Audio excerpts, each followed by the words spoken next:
Voilà, mes amis, on va commencer notre groupe Rai après une petite, moyenne, longue interruption due à la fête de Hanouka, où on en a profité pour se reposer, être en famille.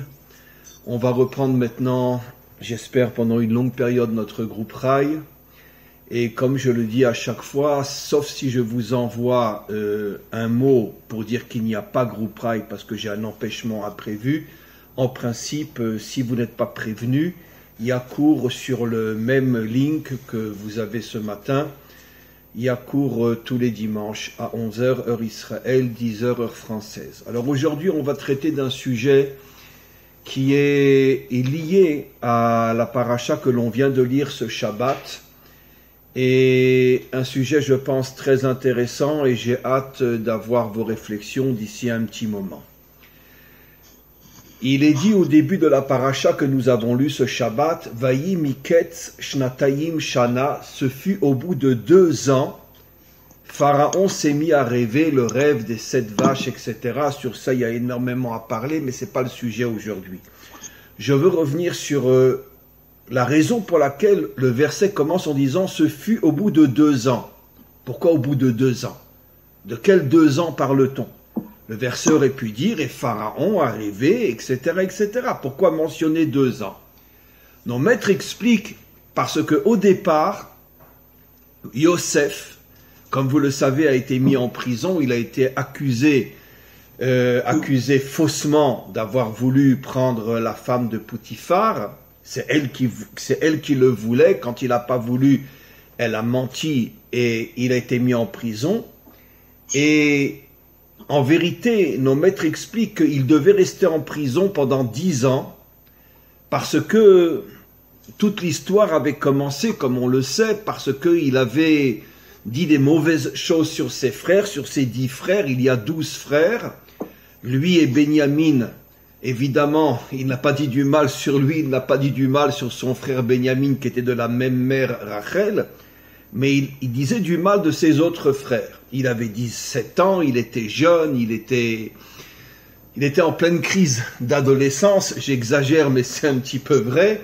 Bref, il a dit du mal sur ses 10 frères, ce qui a causé tous les problèmes qui finalement ont fait qu'il a été vendu en Égypte. J'explique d'une manière très très simple, sans rentrer dans les détails parce que ce n'est pas vraiment le sujet. Et donc, à titre de punition, il devait passer 10 ans en prison chaque année par rapport au mal qu'il avait dit sur l'un de ses 10 frères.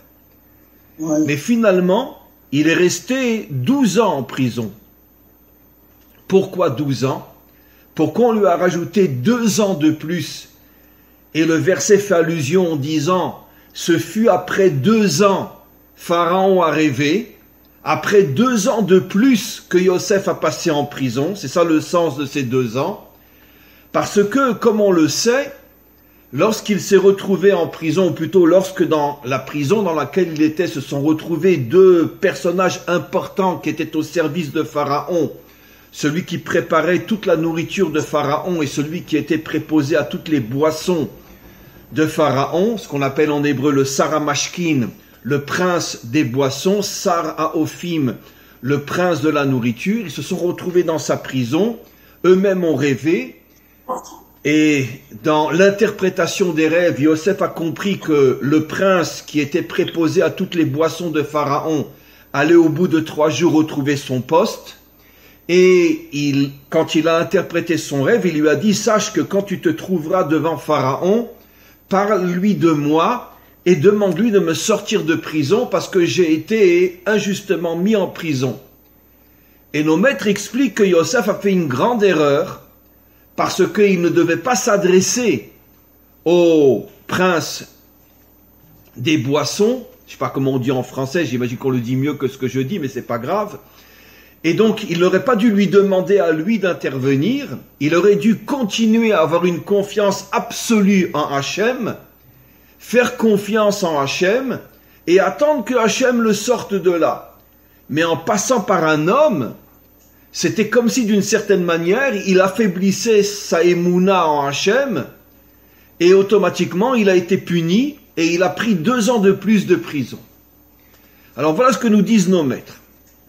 Le problème, c'est que, comme je dis toujours, un homme sage et intelligent ne se prosterne jamais devant ce qui est dit et ce qui est enseigné. Il doit avoir sa propre réflexion, sa propre méditation pour arriver finalement à comprendre ce que les maîtres enseignent. Mais il ne peut pas dès le départ dire « bon, nos maîtres ont dit, alors c'est forcément bien, bravo ». C'est pas comme ça qu'un homme authentique fonctionne. Et quand on réfléchit sur ce que disent nos maîtres, on a effectivement une question énorme. Comment nos maîtres osent dire qu'ils ne devaient pas passer par le Saramashkin, par ce prince-là, par ce ministre, bon je sais, excusez-moi si je n'utilise pas le mot exact, parce qu'on sait, d'ailleurs nos maîtres l'enseignent dans des dizaines et des centaines d'autres endroits, et moi-même, ceux qui suivent mes cours, vous le savez très bien, je ne cesse de l'enseigner, la Emouna, bon je vais traduire en français, j'aime pas la traduction parce qu'elle ne correspond pas du tout au mot Emouna en hébreu, mais disons la foi, traduction française, ne signifie absolument pas que l'on doit s'en remettre entièrement à Dieu et attendre que tout vienne de lui. J'ai déjà expliqué des dizaines et des centaines de fois dans mes cours que la spiritualité authentique est l'union entre d'un côté effectivement la confiance en Dieu, mais aussi l'action. Ça veut dire que si je peux agir, je dois agir. Et je donne toujours cet exemple évident du roi David, qui était peut-être l'homme le plus spirituel de toute l'histoire d'Israël. C'est quand même lui qui a écrit les psaumes.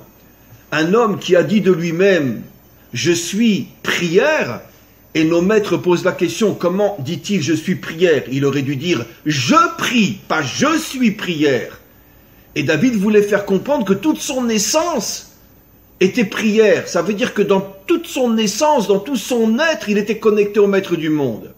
Mais pourtant, c'est un homme qui a passé la majorité de sa vie sur un cheval, avec une épée, à se battre réellement, lui, contre ses ennemis, et il ne s'est pas réfugié derrière la prière pour dire à Dieu « sauve-moi ». Ça n'existe pas. Et donc, on pourrait rapporter quantité d'autres exemples, mais je pense qu'en suivant mes cours, vous avez compris ce que je veux dire. La Emouna, la prière, ne nous dispense absolument pas d'agir lorsque l'on est face à une situation où on peut agir. Au contraire, nos maîtres vont jusqu'à dire que celui qui ne s'en remet qu'à Dieu, en vérité, eh ben, sa croyance est complètement fausse, complètement illusoire. De l'autre côté, celui qui ne croit qu'en sa force et qu'en ses actions, ben, lui aussi se trompe complètement. Mais on pourrait dire la spiritualité parfaite est l'union entre l'action de l'homme et la confiance en Dieu, que c'est lui qui me donnera les forces de réussir. Donc, il y a une question incroyable sur ce que disent nos maîtres. Pourquoi Yosef a-t-il été puni? Parce qu'il a osé demander au prince des boissons d'intervenir devant Pharaon pour le sortir de la prison, puisque à partir du moment où il y a une action à faire et que Yosef sait que cet homme-là va se retrouver dans 3 jours devant Pharaon, et qu'il peut l'utiliser par rapport à ses actions à lui pour faire avancer sa sortie de prison, ça ne remet absolument pas en cause le fait qu'il a confiance en Dieu. Mais si j'ai une action à faire, pourquoi je ne la ferai pas? Et donc comment nos maîtres osent-ils dire qu'il a pris 2 ans de prison de plus? Alors c'est un sujet effectivement extrêmement délicat, et je demande moi-même au maître du monde de m'aider à donner la bonne réponse pour que l'on comprenne bien. C'est moi qui vais la donner, c'est pas lui, mais je lui demande de m'aider. Très bien. Alors de quoi s'agit-il?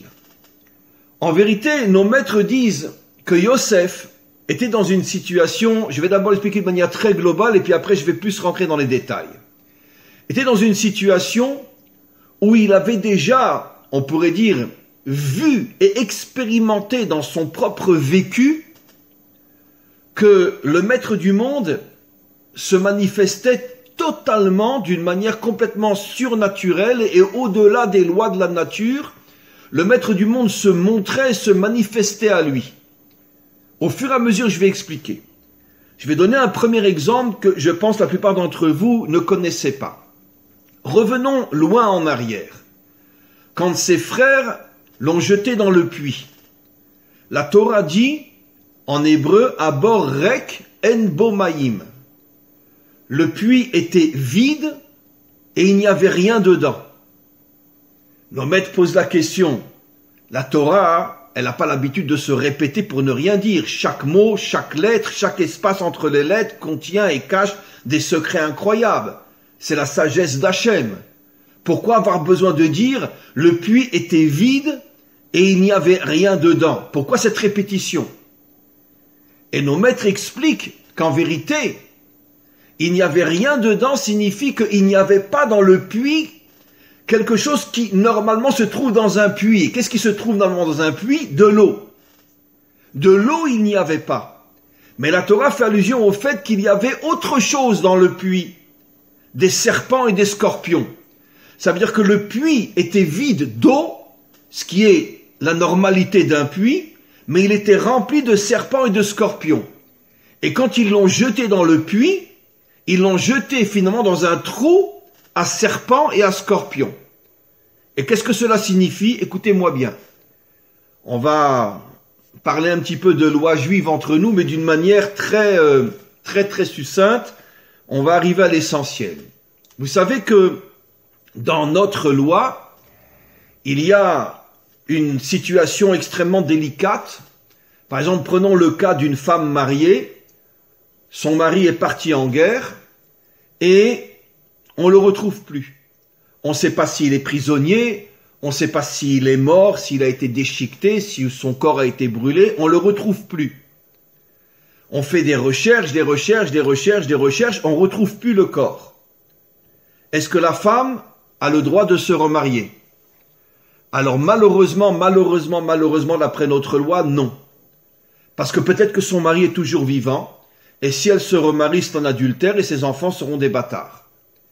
C'est la raison pour laquelle le roi David, et malheureusement ici en Israël, ça n'a malheureusement pas été réinstitué, mais le roi David avait institué que chaque soldat qui partait en guerre devait donner un acte de divorce à son épouse, de manière à ce que s'il ne revient pas, l'épouse puisse se remarier. Maintenant, s'il revient, évidemment qu'ils vont se remarier, parce que finalement ils s'aiment. Mais sur le plan, on pourrait dire technique, que la femme ne se retrouve pas coincée. On a un exemple célèbre en Israël, et malheureusement ce n'est pas le seul. On a un pilote de chasse qui a une quarantaine d'années, c'était un jeune marié, son avion est tombé. On n'a jamais vraiment retrouvé ce soldat-là, ce pilote, et sa femme, jusqu'à aujourd'hui, n'a pas pu se remarier. Bon, aujourd'hui, elle est très âgée, elle doit avoir dans les 65-70 ans, mais elle n'a jamais pu se remarier, parce qu'on n'a jamais pu apporter la preuve claire que son mari était mort. Et donc, toute sa vie, malheureusement, je ne sais pas ce qu'elle a fait concrètement, mais en tout cas, se remarier, elle n'a pas pu se remarier. Donc c'est pour ça que le roi David demandait à chaque mari qui part en guerre de donner un acte de divorce à sa femme. S'il revient, tant mieux, il se remarie. Voilà. Maintenant, allons plus loin. Nos maîtres nous disent la chose suivante. Écoutez-moi bien. Si tu vois, admettons, imaginez-vous une caravane qui traverse un endroit dangereux, viennent des brigands, ou attaquent des lions, ou attaquent des loups, et ils se jettent sur le groupe de personnes, des lions, des loups ou des brigands. Il y en a qui arrivent à s'enfuir. Et de loin, ils voient les lions sauter sur ceux qui n'ont pas réussi à s'enfuir. Est-ce que ceux qui se sont enfuis et qui reviennent à la maison ont le droit de dire à l'épouse de ceux qui apparemment sont restés sur place, écoute, on a vu les lions se jeter sur ton mari, malheureusement, il est mort, tu peux te remarier. Est-ce que d'après notre loi, ce discours est légal? Non. Parce que même si on a vu les lions sauter sur ceux qui sont restés là-bas, c'est pas sûr qu'ils sont morts. Peut-être que le lion s'est contenté de manger un bras, de manger une jambe, et peut-être après sont partis. Ou s'il y avait 3 ou 4 personnes sur place, peut-être que le lion en a mangé 2, et puis il n'avait plus faim, il est reparti. Peut-être qu'il a blessé les autres aussi, mais quoi qu'il en soit, tu n'as pas une preuve formelle que ton mari est mort. De même, si des brigands sont venus et que ceux qui se sont échappés ont entendu des coups de feu au loin, peut-être que le mari a été blessé. Mais qui dit qu'il est mort? Donc tu ne peux pas libérer la femme, malheureusement, c'est très grave pour la femme, mais ça ne suffit pas pour lui permettre de se remarier.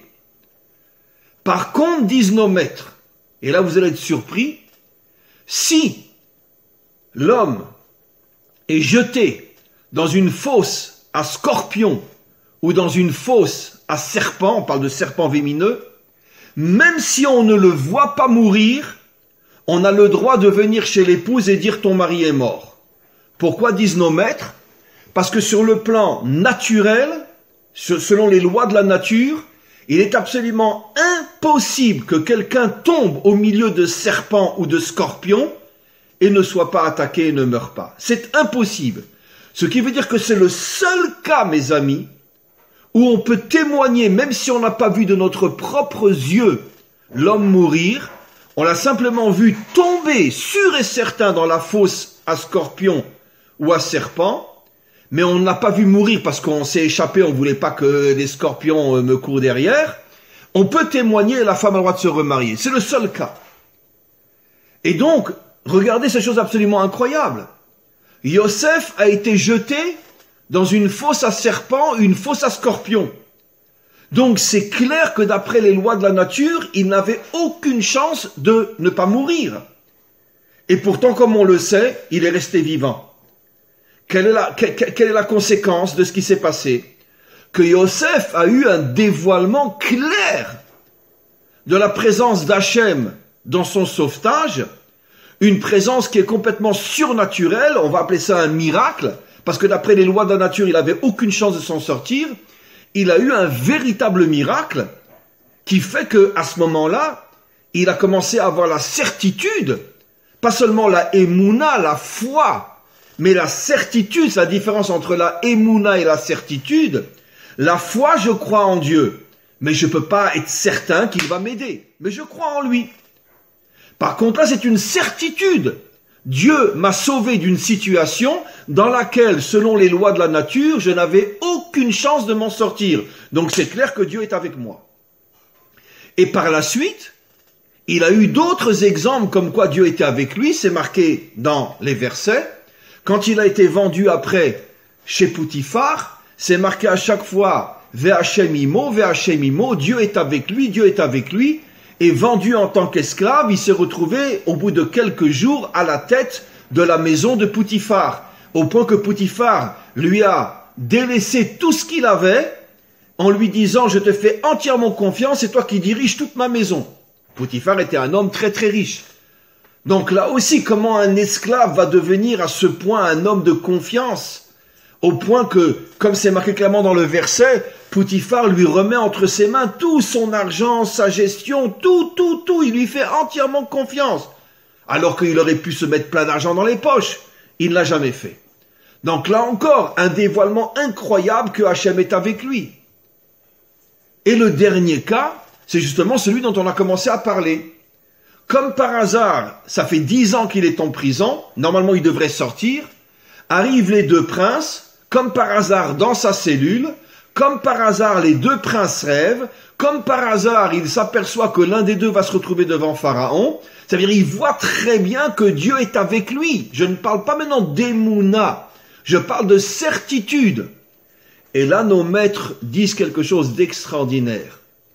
Tant que tu as la émouna, ça veut dire que tu as une conviction absolue que Dieu existe, mais tu n'as pas de certitude absolue qu'il est avec toi dans les moindres détails, ce qui est la majorité, ce qui est le cas de la majorité de 99% des hommes et des femmes sur terre.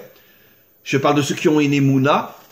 On a une émouna totale en Dieu, mais d'un autre côté, on ne peut pas avoir la certitude qu'on va être sauvé. C'est absolument impossible. Et donc, tant que tu as la émouna et que tu as la possibilité d'agir, tu dois agir. Mais si tu as des dévoilements clairs de la présence de Dieu à tes côtés, et qu'il fait des choses qui sont complètement au-dessus de la nature pour te sauver, dans ce cas-là, et il te l'a montré une fois, deux fois, trois fois qu'il ne t'abandonne pas, dans ce cas-là, tu n'as plus le droit de passer par tes propres actions, tu dois complètement t'en remettre à lui, parce que tu n'es plus au niveau de la émouna, tu es au niveau de la certitude. Et c'est la différence qu'il y a entre la certitude que Dieu est avec moi et la émouna, la foi que Dieu est avec moi. Donnons des exemples simples dans la vie de tous les jours. Combien de croyants sont morts de maladie ou sont morts pendant les guerres ou chez nous dans notre peuple, n'en parlons pas. Et pourtant c'était de grands croyants. Prenons un exemple sur notre peuple, Rabbi Akiva. Rabbi Akiva qu'on considère comme étant le plus grand maître de tous les temps. Il est quand même tombé à l'âge de 120 ans entre les mains des Romains et ils l'ont supplicié à mort. Alors, donc, ça veut dire quoi? C'est quoi? Il a perdu sa émouna en Dieu? Mais absolument pas. La preuve, c'est que nos maîtres nous disent qu'au moment où il a senti que son âme allait le quitter, il a fait Shema Israël, Hashem Elokeinu, Hashem Echad. Écoute Israël, Dieu est ton Dieu, Dieu est un. Et en prononçant le mot un, son âme est sortie de son corps. Alors qu'il avait tout le corps déchiré. Donc ça veut dire qu'il a prouvé devant tous ceux qui le regardaient, car les Romains ont obligé les élèves à venir voir le supplice du maître, qu'il n'avait pas perdu sa confiance en Dieu, sa émouna en Dieu. Mais d'un autre côté, Dieu n'a pas empêché le supplice de Rabbi Akiva. Donc dans des cas comme ça, imaginons que une heure avant, Rabbi Akiva, quelqu'un vient et lui donne les clés de sa cellule et qu'il lui dise « Allez, vas-y, va-t'en, avant le supplice !» S'il avait répondu « Non, moi j'ai confiance en Dieu », ça aurait été un triple idiot. Bon, ça s'est pas produit. Parce qu'à partir du moment où on t'ouvre la porte et qu'on te dit « Va-t'en », qu'est-ce que tu dis ? « Moi non, j'ai confiance en Dieu ». Non, parce que tu as la possibilité d'agir. Donc, lui est dans le cas de la émouna, où jusqu'au dernier moment, il continue à avoir sa émouna en Dieu, mais il n'a pas de preuve certaine que Dieu va le sauver. D'ailleurs, je l'ai expliqué dans un cours aussi il n'y a pas tellement longtemps, avec les trois fameux personnages qui étaient les amis de Daniel, qui ne se sont pas prosternés devant la statue de Nabuchodonosor. Il y a quelques semaines, j'ai fait ce cours, et que Nabuchodonosor leur dit si votre Dieu est vraiment le grand Dieu, puisque vous ne vous prosternez pas devant mon idole, alors qu'il vous sauve. Qu'il vous sauve de la fournaise dans laquelle je vais vous jeter. Et qu'est-ce qu'ils répondent? C'est magnifique la réponse. Il leur dit, Dieu, le nôtre, c'est le plus grand. Maintenant, qu'il nous sauve ou qu'il ne nous sauve pas, ça n'a rien à voir avec ce que tu dis. Même s'il ne nous sauve pas, il est le plus grand de tous. Parce que lui, il a ses raisons que nous ne comprenons pas. Il a sa manière de diriger le monde que nous ne comprenons pas.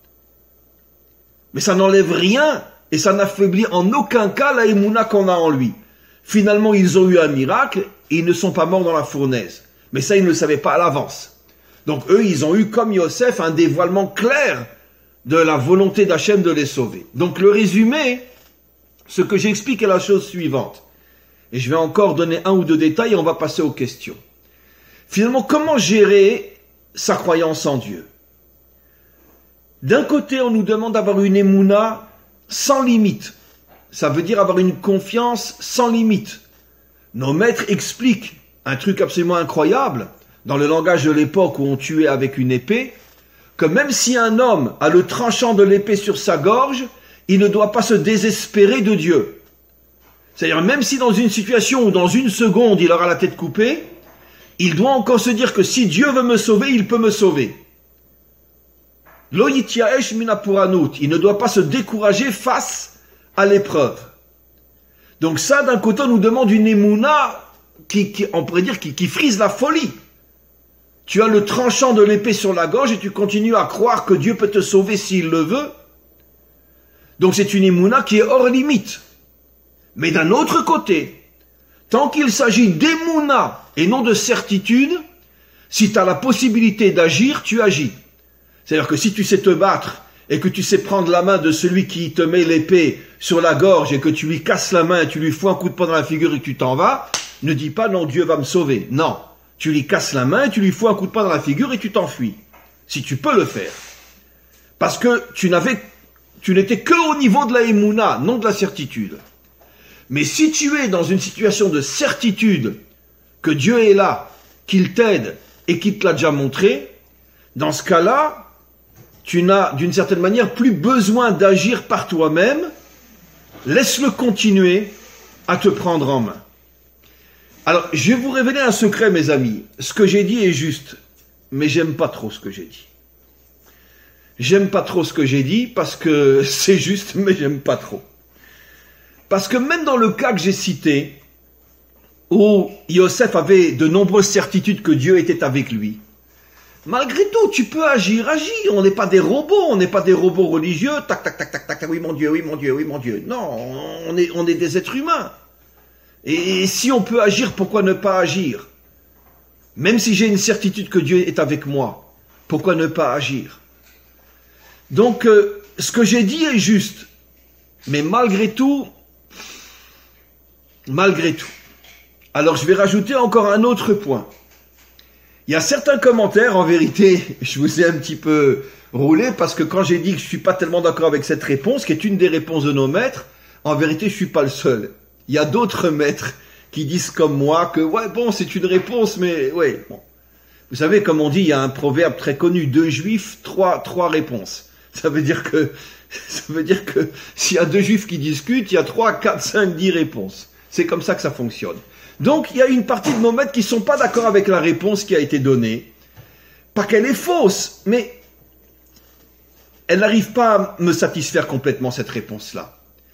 Alors, eux donnent une autre réponse. Ils disent, en vérité, la raison pour laquelle Yosef n'avait pas le droit de demander de l'aide à ce prince-là, c'est pas parce que Hachem lui avait prouvé maintes fois qu'il était à ses côtés, qu'il lui avait fait des miracles au-delà de la nature. Donc, si Dieu est avec toi et il te fait des miracles, qu'est-ce que tu as besoin d'agir?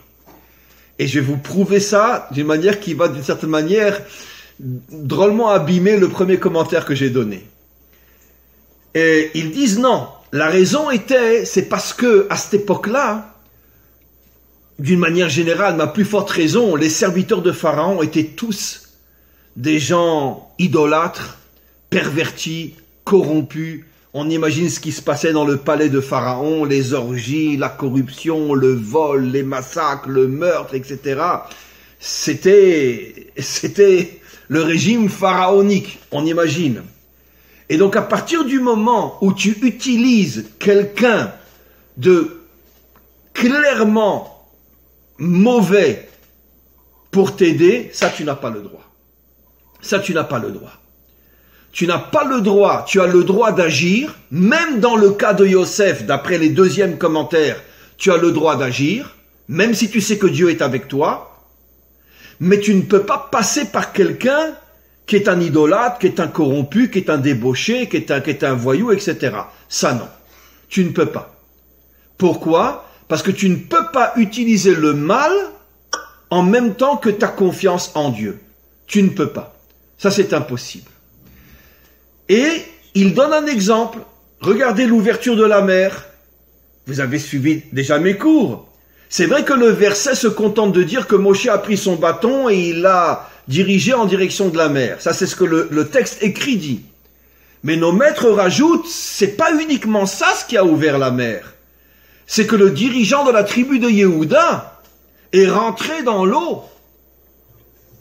Et quand l'eau lui est arrivée jusqu'au nez qu'il ne pouvait plus respirer, à ce moment-là, Moshe a mis son bâton sur la mer et elle s'est ouverte.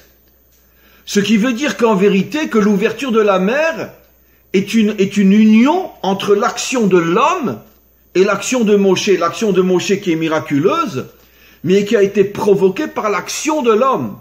Une action folle. Qu'est-ce qu'il s'imagine? Il s'appelait Narshon. Qu'est-ce qu'il s'imagine? Qu'il va rentrer dans l'eau et qu'elle va s'ouvrir? Mais ce qu'il a voulu montrer à Dieu, c'est qu'il ne peut pas y avoir de miracle sans action.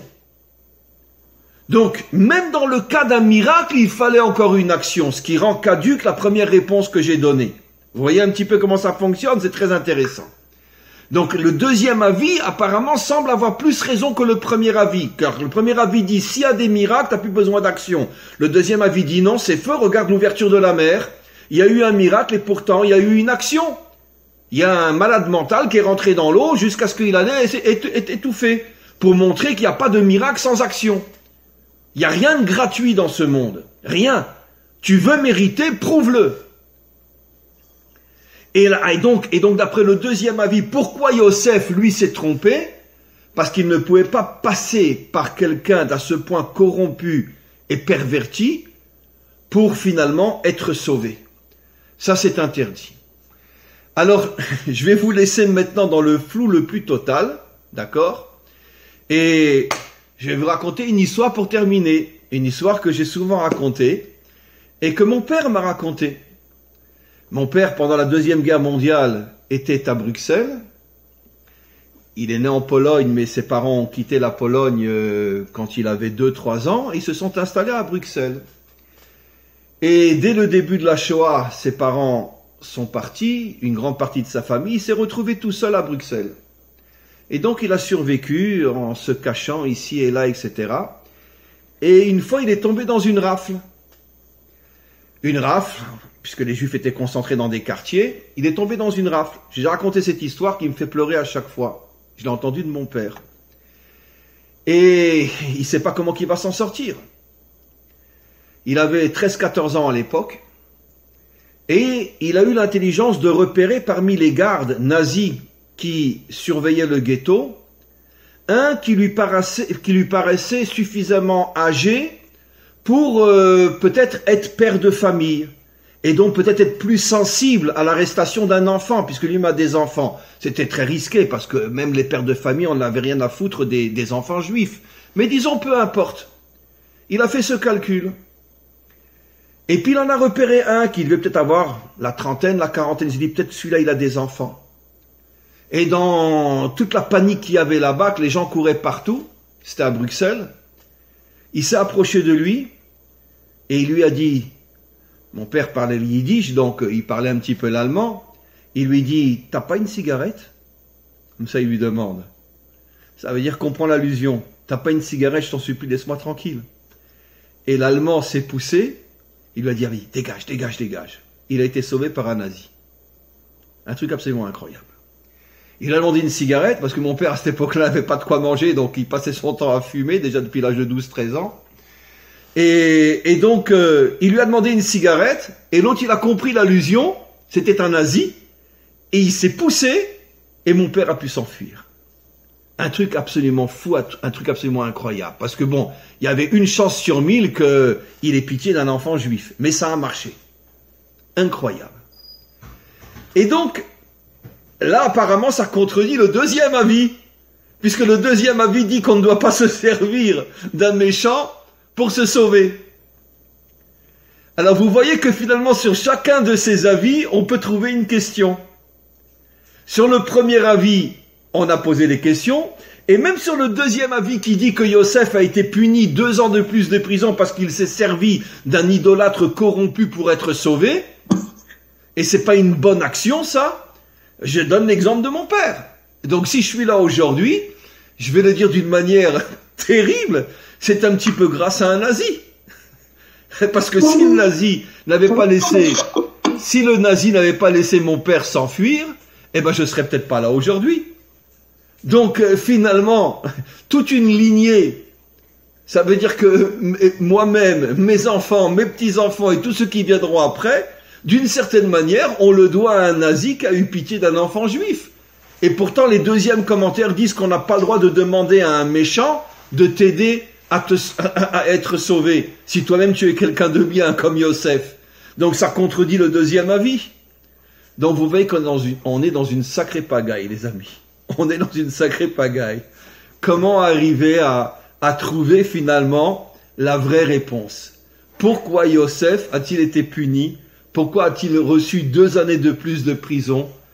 Avec tout ce qu'on a expliqué, finalement on s'aperçoit qu'on n'a aucune réponse qui nous satisfait jusqu'au bout.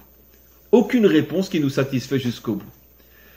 Alors, j'aimerais avoir un petit peu votre avis. Chaque personne qui, bien sûr, a envie de soit d'expliquer, soit de poser des questions, etc. Vous ouvrez votre micro. Bien sûr, Harry, allez-y. Bonjour et bonjour à tous. Moshe, il avait parlé et Dieu, lors des 10 plaies, Dieu s'activait en quelque sorte. Mais je crois que la dernière plaie, c'est Dieu tout seul qui a fait la mort des premiers-nés, non? Vous avez raison. Vous avez raison, mais cette question est une question qui est demandée par nos maîtres. Mais nos maîtres répondent qu'à partir du moment où jusqu'à présent, il était tout le temps dans l'action, donc ça atténue, si vous voulez, la question qu'on a posée, est-ce qu'il faut agir ou non agir? Parce que dans les 9 premières plaies, Moshe a risqué à chaque fois ça. Vous imaginez, comme j'expliquais dans de nombreux cours, cher ami, vous imaginez un juif qui se trouve devant Hitler et qui lui dise laisse partir mon peuple. Il n'arrive même pas à terminer sa phrase. Ou devant Staline. C'est impossible. Un juif ou même un non-juif, peu importe. On ne peut pas se tenir devant. Et Pharaon, c'est Hitler multiplié par 1000. Dans le contexte de l'époque, il était considéré comme un dieu qui avait un pouvoir absolu sur tout le monde. Il tuait qui il voulait, quand il le voulait. Donc pendant 9 plaies, Moshe, à chaque fois, il dit au revoir à sa femme et ses enfants avant d'aller chez Pharaon. Parce qu'il n'est pas sûr de revenir. Donc il a montré un dévouement, une action de folie. Donc il a déjà prouvé qu'il était dans l'action. Vous comprenez ce que je veux dire? Voilà. Donc c'est pour ça que la question, on peut y répondre de cette manière-là. Oui. Bonjour. Je triche un peu parce que j'ai écouté dans un de vos cours. Vous dites que la faute, en fait, est le fait qu'il a dit 2 fois, qu'il a prononcé 2 fois, de ne pas l'oublier. Une fois aurait suffi, mais c'est le fait d'insister sur la seconde fois. Waouh. C'est vous, Rav, c'est pas moi. Ah non, mais c'est extraordinaire que vous vous rappelez de ça parce que vous m'avez devancé là. Ah, d'accord. Bon, elle a donné une réponse fabuleuse. Elle est de moi, mais d'un autre côté, vous avez plus de mérite que moi parce que vous souvenir d'un cours que je pense avoir donné il y a tellement longtemps. En vérité, qu'est-ce que vous avez dit? Si vous regardez dans le verset, il a demandé 2 fois, il a insisté. Tu parleras de moi devant Pharaon, tu parleras de moi devant Pharaon, hein, tu parleras de moi devant Pharaon. Ça veut dire que là aussi, on voit que dans son action, il a exagéré. Comme s'il avait donné plus d'impact à l'action qu'à la émouna elle-même, qu'à la confiance en Dieu. Et ça, ce que vous dites, c'est ce que j'avais dit dans un cours, c'est en vérité une 3e catégorie de nos maîtres qui le disent. Parce que ce qu'il y a, comme je dis toujours, ce qu'il y a de beau dans l'explication des maîtres d'Israël, c'est que jamais personne est d'accord avec personne. Parce que c'est ça on pourrait dire le propre de l'humain. L'humain, c'est quelqu'un qui s'affirme, qui réfléchit, qui a sa propre vision des choses et qui ne baisse pas la tête devant tout ce qui est dit. Et c'est pour ça que nos maîtres nous ont appris que même entre eux, ils n'étaient pas forcément d'accord les uns avec les autres. Tu penses comme ça, moi je pense différemment, etc. De manière à montrer que finalement, l'essence d'un être humain, c'est justement sa liberté de choix et de ne pas se soumettre facilement et légèrement à toute parole divine qui va sortir de la bouche d'un géant. Non, t'as beau être un géant, très bien, mais moi j'ai mon propre avis. Donc ça, c'est un 3e avis que vous dites, qu'effectivement une partie de nos maîtres nous disent que l'erreur de Yosef, ça a été qu'il voulait tellement, je vais vous donner une preuve, il voulait tellement sortir, il n'en pouvait plus 10 ans de prison, il y a 4000 ans, dans une prison égyptienne. Je dis souvent, combien de temps il a tenu Sissi dans la prison égyptienne? Il a tenu 1 an et demi, 2 ans. Et il est mort. En Égypte. Oui, celui en Égypte, là. En l'an 2000, enfin c'était en 2018-2017, il a tenu, alors qu'il était en parfaite santé, il a tenu 1 an et demi dans une prison égyptienne. En Syrie, tu tiens 2 jours. Et encore. En Égypte, il a tenu 1 an et demi. Alors imaginez-vous dans une prison pharaonique, il y a 4000 ans. Yosef a tenu 10 ans. Ça aussi, c'était une preuve comme quoi Dieu est avec lui. Parce que imaginez ce qui se passe dans une prison. Le manque de nourriture, les tortures, etc. Ça, on ne peut même pas imaginer. Aujourd'hui, c'est encore le cas dans une prison égyptienne. Et c'est pour ça que Sissi est mort en 1 an et demi. Et donc, en tous les cas,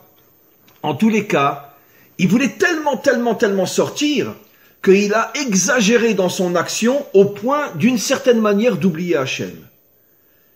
Il avait le droit de demander, et ça c'est cet avis qui est le 3e avis qui moi me plaît, il avait le droit de demander, mais demander, on pourrait dire, avec modération, pour ne pas oublier, surtout un homme comme Yosef, que quoi qu'il en soit, celui qui décide c'est Dieu, c'est pas le prince des boissons.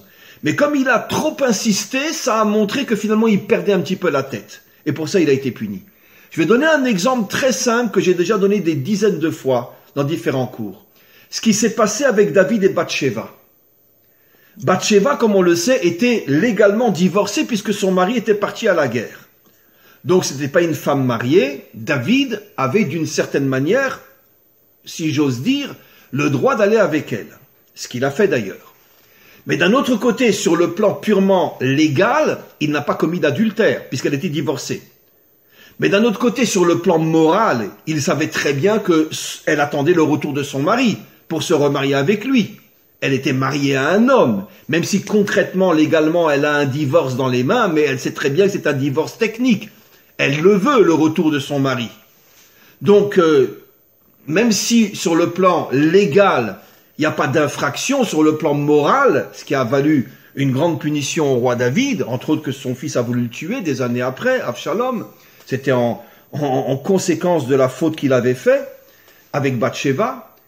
Mais nos maîtres posent la question, mais qu'est-ce qui lui a pris à David? Qu'est-ce qui lui a pris à David de sauter sur Bathsheba? Il sait très bien qu'elle attend le retour de son mari.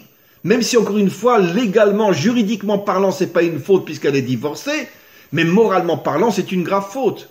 Et qu'est-ce que nos maîtres répondent? Une réponse fabuleuse.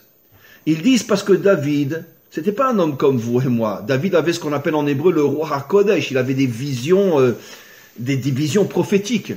Et il a vu que de toutes ces femmes avec lesquelles il était déjà marié, la seule duquel sortirait le Mashiach, c'est avec Bathsheba. Et effectivement, le Mashiach sort de l'union avec Bathsheba. Et donc, il voulait tellement, finalement, sauver le monde, amener le Messie, que finalement, il s'est précipité à la prendre, bien que d'une manière juridique, il avait le droit, d'une manière morale, c'était une grave faute, et donc il s'est précipité, mais pas parce qu'il voulait son corps, il avait 18 femmes, et il n'a pas besoin d'elles, mais parce qu'il voulait que le Messie sorte d'elle. Et donc, à partir du moment où il s'est précipité, même dans le bien, mais il y a une précipitation, c'est considéré comme une grave faute, parce qu'un juste authentique doit toujours se rappeler que, quoi qu'il en soit, le maître du monde est là. Et si le maître du monde veut que tu te maries avec elle, excusez-moi ce que je vais dire, le maître du monde va s'arranger pour que son mari ne revienne pas de la guerre, sans que tu aies besoin de t'en mêler. Parce que c'est malheureusement normal qu'un soldat ne revienne pas.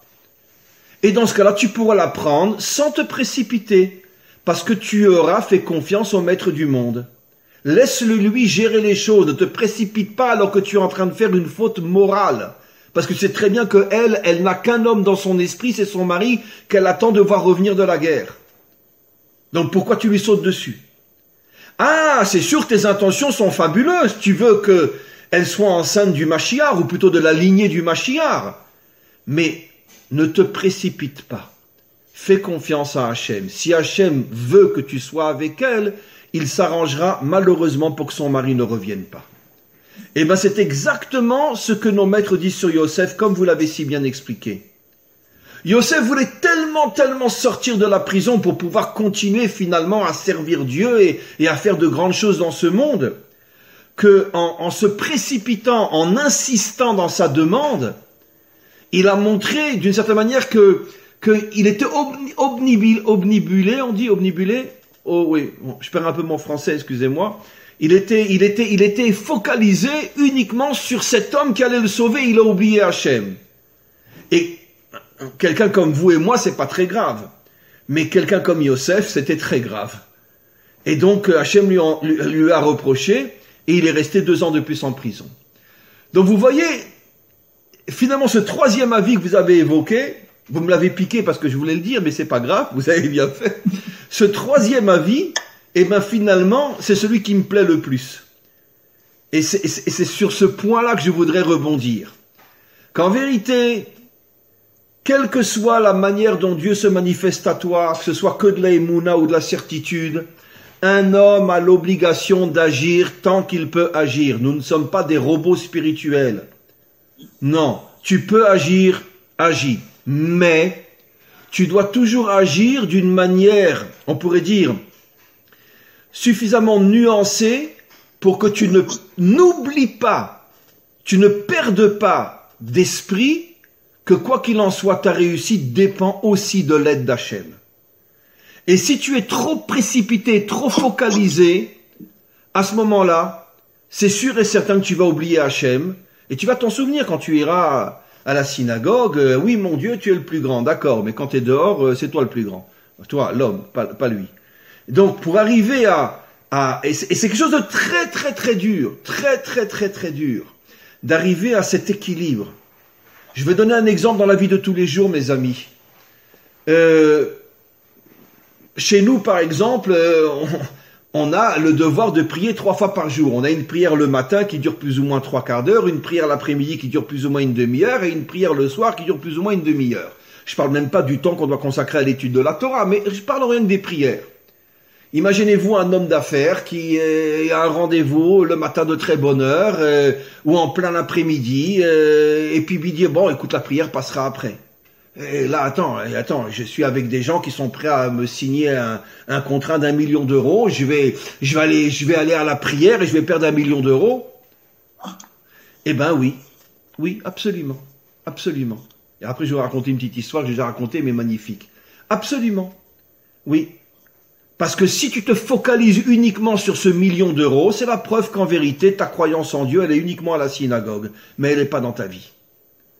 Mais si tu es prêt à dire, écoutez, messieurs, je m'excuse, je reviens dans une demi-heure, je dois aller prier, là. Bon, ils vont te prendre pour un taré, c'est sûr. Attends, on est en train de te faire un chèque d'1 million d'euros et tu dis tu vas aller prier le bon Dieu. Non, mais attends, c'est pas avec un mec comme toi qu'on va signer un contrat, t'es un débile mental. D'accord? Mais d'un autre côté, si tu as le courage de le faire, peut-être que dans une semaine vont venir d'autres personnes, mais oui, ils feront un chèque de 2 millions d'euros, peut-être. Donc, c'est une question d'émouna. Tu as la émouna ou pas? Et je raconte souvent cette histoire, je vais le faire très très vite. Et une histoire, il y avait avant la guerre, lui il n'a pas connu la guerre, il est mort un petit peu avant, grâce à Dieu. Il y avait un très très grand maître qui vivait en Lituanie, qui s'appelait le Chafetz Chaim. On l'appelait du nom celui qui aime la vie. Et lui, il avait une habitude, quand il avait une grande yeshiva, un grand centre d'études avec beaucoup d'élèves, et il avait une habitude, quand il était en train de préparer un cours, il n'acceptait que personne ne le dérange.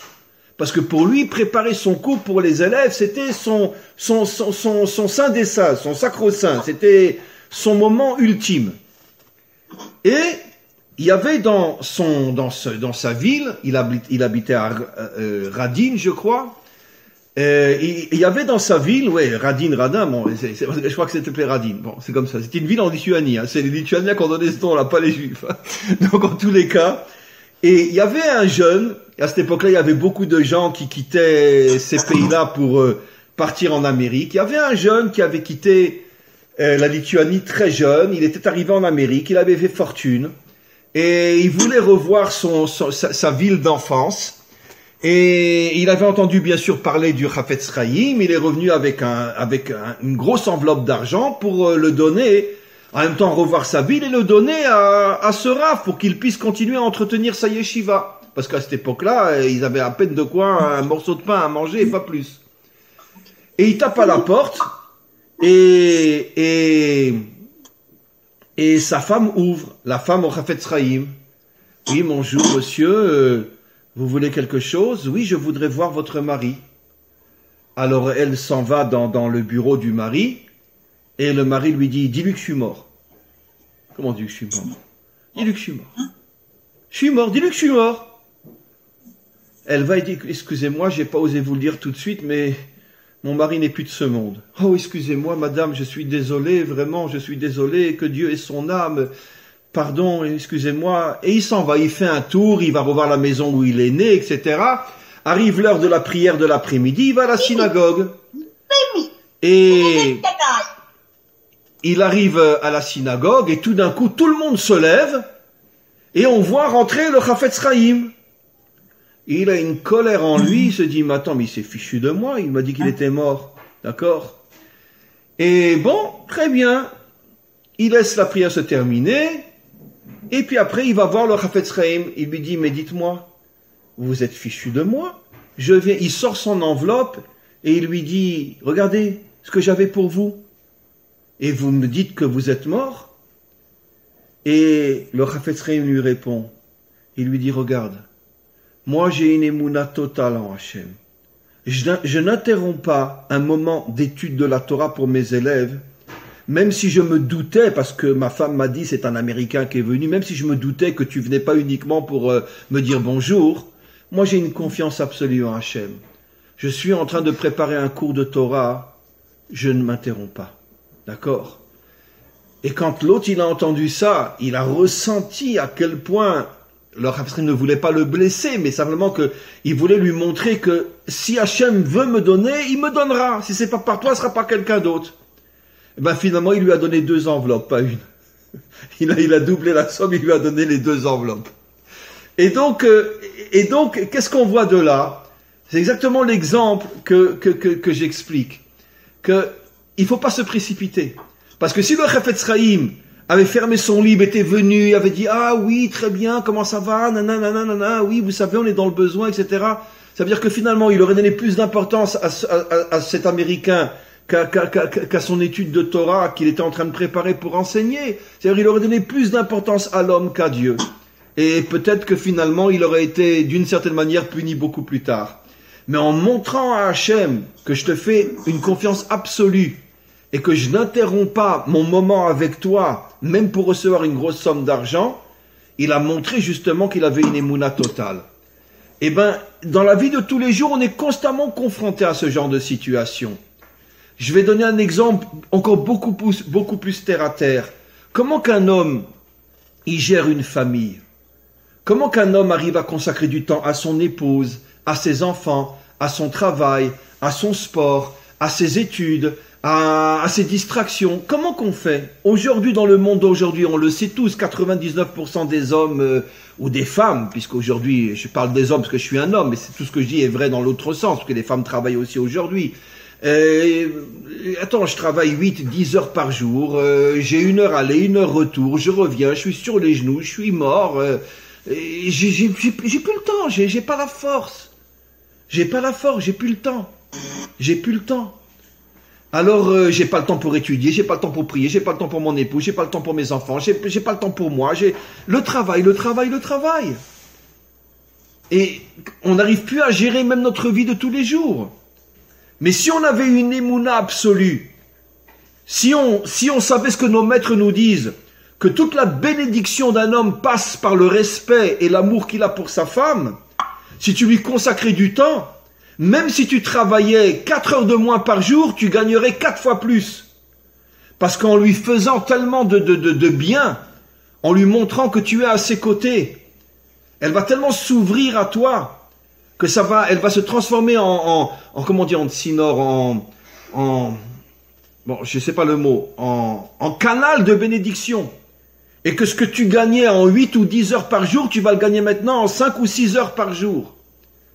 Parce que nos maîtres affirment que quand la relation dans un couple est forte, toute la bénédiction, je parle sur le plan matériel, passe par l'épouse. Donc donne-lui du temps, consacre-lui du temps et tu vas voir tout ce que tu vas recevoir. Et tu n'auras plus besoin de travailler 8 heures par jour. Mais qui a cette émouna, qui a cette confiance que le maître du monde va effectivement réagir de cette manière-là? Attends, je peux pas, et attends, je suis désolé, je dois aller au travail, et sinon je vais me perdre mon travail, je vais être au chômage. Non, t'inquiète pas. Sache que consacrer du temps à ton épouse, ou vice-versa, est beaucoup plus important que le temps que tu consacres à ton travail. Mais aujourd'hui, qui c'est qui est à ce niveau-là? Qui c'est qui est à ce niveau-là? On a tous peur. Donc on n'est pas à ce niveau-là.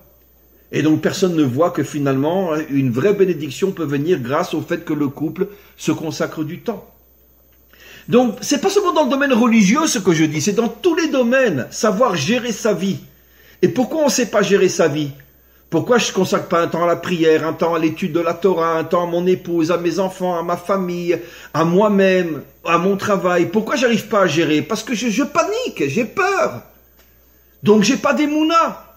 Mais par contre, quand je vais à la synagogue, ah oui, mon Dieu, t'es le plus beau, t'es le plus grand, non, arrête.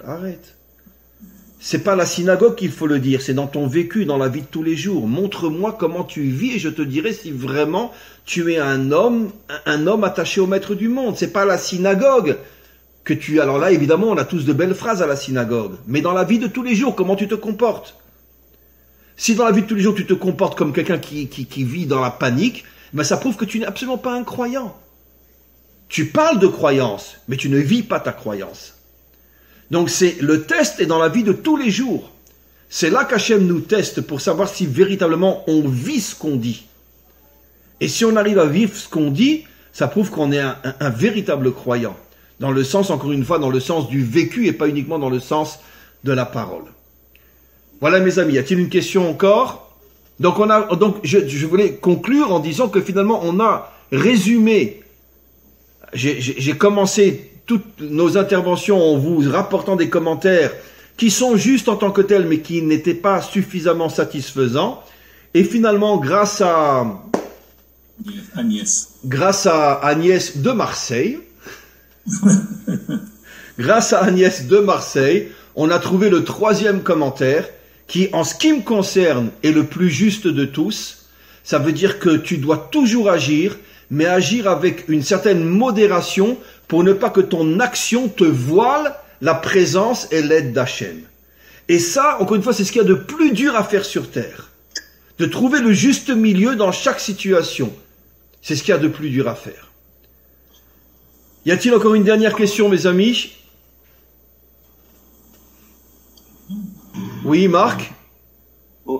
Oui, je voulais revenir sur sur la certitude. Parce que vous avez fait une différence entre la Emouna et la certitude, notamment avec l'histoire des serpents et des scorpions. Et moi, je n'ai pas très bien compris ce que vous entendiez par certitude, parce qu'on n'est jamais certain de rien. D'ailleurs, il y a cette expression en français où on dit qu'on est sûr et certain. Si on était si sûr et certain, on ne serait pas obligé de doublonner, de répéter la même chose. On n'est jamais sûr de rien, on n'est jamais certain de rien. À part que, par exemple, si je prends un stylo comme ça, je peux être sûr qu'il va tomber.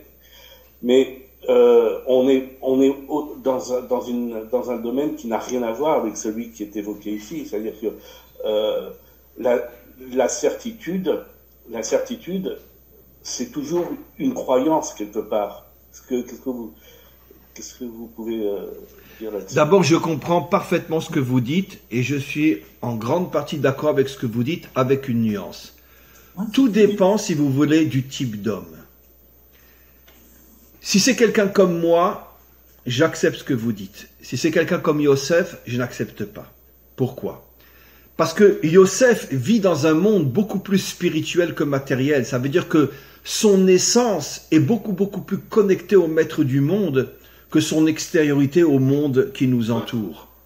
Ça veut dire que tout dépend du type de personnage. Vous savez, il y a une histoire authentique que j'ai déjà souvent racontée. Bon, j'ai du mal à y croire, mais je sais que c'est une histoire vraie. Dans un ghetto, juste pendant la Shoah, il y avait un grand maître dont je me rappelle plus le nom, mais c'est une histoire authentique. Et il a demandé à ses élèves, il restait encore 4, 5 ou 10 élèves avec lui dans le trou dans lequel il vivait, dans son ghetto, il a demandé qu'on le laisse tranquille pendant une semaine, d'accord, qu'on lui apporte juste ce qui reste, une épluchure de pommes de terre et une goutte d'eau, c'est ce qu'ils avaient dans le ghetto, et que personne ne le dérange pendant une semaine. Et bon, les élèves ont accepté. Pendant une semaine, il est en état de méditation, peu importe. Au bout d'une semaine, il sort de derrière la barrière qu'il lui avait faite avec des planches ou je ne sais quoi. Et il dit à l'un de ses plus grands élèves, « Viens, on s'en va, on part en Israël. » Il est dans un ghetto en Pologne. L'élève le regarde et lui dit, « Maître, ça va bien ? Rien qu'on va s'approcher de la porte du ghetto, on va recevoir 3 balles dans la tête. On s'en va en Israël. Tu me suis, tu me fais confiance ? On s'en va. » Eh bien, en 3 ans, il est arrivé en Israël. Il est sorti du ghetto, il a traversé toute la Pologne, il a rencontré des centaines de fois des divisions allemandes qui ne les ont pas vues. Il a traversé la mer, il est arrivé, je crois, en 1944, en Israël. Arrivé en Israël, il a raconté son histoire. Les gens lui ont demandé, mais comment tu as pu même sortir du ghetto? Comment? Il a dit que pendant 1 semaine, il s'est concentré sur un verset très connu que nous, on dit toujours, mais qui le vit? En od milvado. Il n'y a personne d'autre que lui. C'est-à-dire que tout ce qu'on voit dans ce monde, c'est que des vitrines, des illusions. On leur donne du crédit. Mais en od milvado, qui veut dire il n'y a que lui. C'est lui qui décide. Et pendant 1 semaine, il s'est tellement concentré sur ce verset qu'il est devenu sa réalité. Et quand il est arrivé à la porte du ghetto, il vivait en od milvado, et finalement les Allemands ne l'ont pas vu, la porte était entrouverte, ils sont passés. Bon, c'est des miracles, hein. On peut ne pas y croire, mais cette histoire est une histoire vraie. Et donc il a traversé toute la Pologne.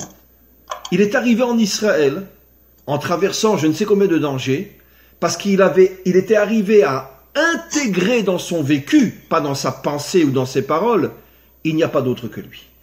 Bon, il y en a 1 sur 50 milliards des gens comme ça. 1 sur 50 milliards de générations. Mais il est arrivé à ce niveau-là. Ça veut dire que, encore une fois, tout dépend de la personne. Si une personne arrive véritablement à vivre sa émouna, à ce moment-là, il peut effectivement bénéficier de choses absolument incroyables qui lui donnent la certitude qu'il est du bon côté. De la même manière que vous avez donné cet exemple du stylo, que si vous le lâchez, il va tomber. Oui, parce que nous, dans le monde matériel, c'est ce qu'on sait. Mais sachez, cher ami, qu'il y a des hommes, ils sont une minorité par génération, qui sont, eux, plus, on pourrait dire, dans la dimension spirituelle que dans la dimension matérielle. Et ce que vous ressentez et comprenez sur le plan matériel, eux le ressentent et le vivent sur le plan spirituel. Ils ont cette connexion inimaginable avec le maître du monde, qui fait que finalement, chez eux, c'est plus de la émouna, c'est de la certitude. Maintenant, chacun d'entre nous peut évidemment et doit évidemment tendre vers ce niveau-là. Je ne pense pas qu'on arrivera au niveau de ce type qui était dans le ghetto, qui est arrivé en Israël en pleine guerre. Mais malgré tout, on doit tendre vers ce niveau, de se renforcer, chacun selon ses capacités, pour arriver justement à ce niveau d'une connexion plus forte, où la émouna s'approche de la certitude. Parce qu'encore une fois, on vit plus dans la dimension spirituelle que dans la dimension matérielle. C'est une chose très difficile, très compliquée, mais elle est possible. Elle est oui possible.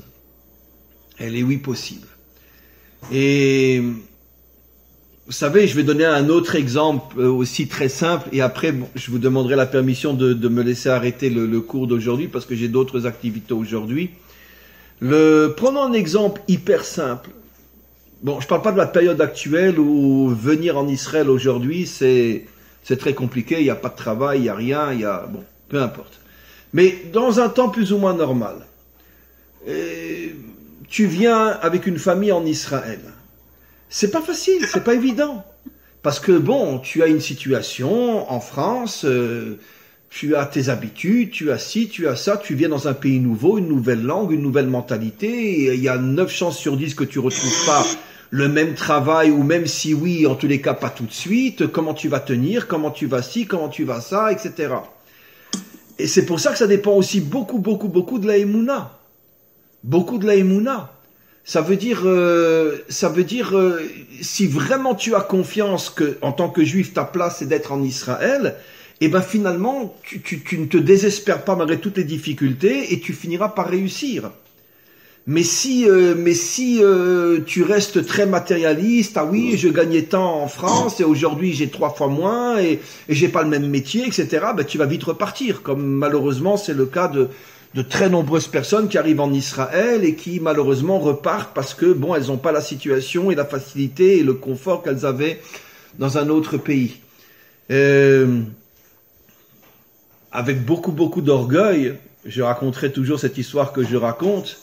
que avant de quitter la France, j'avais à Paris un centre d'études avec plus de 300 élèves. Et j'ai décidé de quitter la France et de partir et de venir en Israël. Bon, ça remonte à 30 ans, j'étais très jeune à cette époque-là. Et quand je suis arrivé, j'avais plus de travail, j'avais plus rien. Et pendant presque 2 ans, j'étais déménageur. Vous imaginez un RAF qui a 300 élèves qui se retrouve déménageur à Jérusalem? J'étais déménageur. J'avais acheté un petit camion et je faisais des déménagements. Mais grâce à Dieu, j'ai tenu. Je savais que j'étais au bon endroit, dans la bonne place. Et je me retrouve de rave. J'avais déjà écrit je ne sais combien de livres en France à cette époque-là, etc. Je parlais dans les radios, etc. Et je me retrouve déménageur. Mais j'ai tenu. J'ai su que j'étais à la bonne place.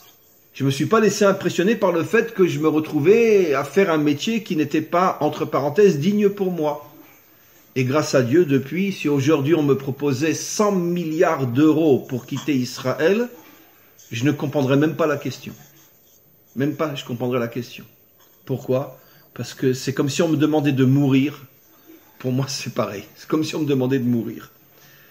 Donc, il faut cette émouna pour pouvoir tenir.